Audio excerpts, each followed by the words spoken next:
You ever stop and think about how your computer, or your phone really, kind of has two different brains? Two types of memory that work in completely opposite ways to make everything happen in a flash. Well, that's what we're diving into today, because we're going to explain the two critical yet totally different types of memory that power your entire digital life: RAM and CAM. I mean, it really all comes down to this one simple question, right? When you click a button or type something in, there are billions of bits of data flying around. How on earth does your device find that one specific thing it needs in a fraction of a second? The answer, it turns out, lies in two very clever and very different strategies. So, let's start with the one you've probably already heard of. Yep, good old RAM. And the absolute best way to picture what RAM does is to think of it like a giant, super organized filing cabinet. It's all about knowing the exact location. Yeah, just imagine endless rows of shelves, everything's meticulously labeled, every single spot has its own unique code, its own address. See, that's the world RAM lives in. It's a system that's built on perfect order and knowing precisely where everything is supposed to be.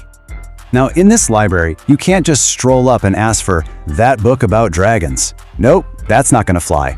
You have to go to the librarian, which is basically your computer's processor, and give it the exact shelf address. You tell it the location, and it zips over and grabs whatever is stored there. That is the fundamental rule. And that, right there, is a perfect way to understand the official definition. RAM, or random access memory, is the active workspace for your computer. It's holding all the stuff you've got open right now, and the processor can randomly access any part of it in a snap, as long as it has that specific address. It's fast, it's efficient, and it's absolutely crucial for running, well, pretty much everything. Okay, but what if you have a totally different kind of problem? What happens when you don't actually know the address? This is where our second brain, our second type of memory comes into play. And this one is less of a librarian and way more of a super detective. So let's head back to that library analogy for a second. The whole system is great if you know where everything is. But imagine you don't. All you've got is a single clue from inside the book itself. You go up to the librarian and you say, "Hey, I need to find the book that has this one specific line in it. It was the best of times, it was the worst of times." A normal librarian would just stare at you, right? They'd have to physically read every single book on every shelf to find that. But our super detective, oh, they've got a trick up their sleeve. They can search the content of the whole library at the same time. And that's precisely what CAM, or Content Addressable Memory, is all about.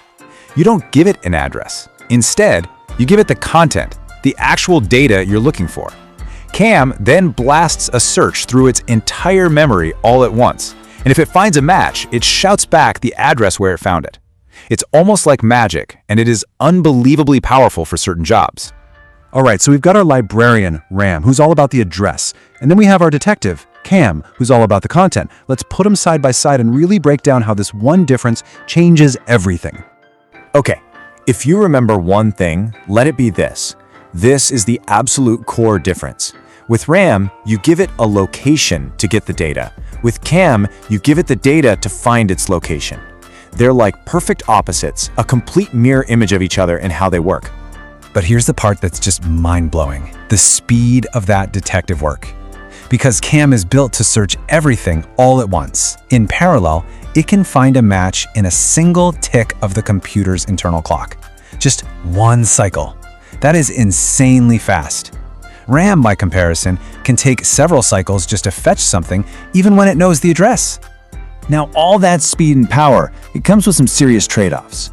See, that incredible one-cycle search makes CAM way more expensive to make than RAM. And that is why your computer is packed with gigabytes of the cheaper stuff, the RAM, for all the general work, and only tiny little bits of this super expensive CAM for really specific high-speed jobs like database lookups and network routing. So you might be thinking, hey, if CAM is so ridiculously fast, why don't we just build the whole computer out of it? And the answer is really about cost and purpose. They're not competing with each other. They're partners, a team. You absolutely need both the librarian and the detective working in tandem to get that smooth, fast experience you expect. So let's bring this all back to you. How does this actually affect you when you're using your device? Well, think of RAM as that giant workbench. It gives your operating system and all your open apps the room they need to breathe and do their thing. CAM, on the other hand, is the specialist. It's the high-speed searcher that things like network routers rely on to figure out where to send data in a split second. So one gives you all the space you need, and the other gives you that incredible speed for very specific lookups. It's the combination that makes everything feel so responsive. At the end of the day, your computer is constantly using these two totally different ways of thinking to get things done. So the next time you hit search and the answer comes back instantly, you'll know. You'll know it wasn't just the librarian doing the work. You can thank that little super detective, that content addressable memory, working its magic in the background.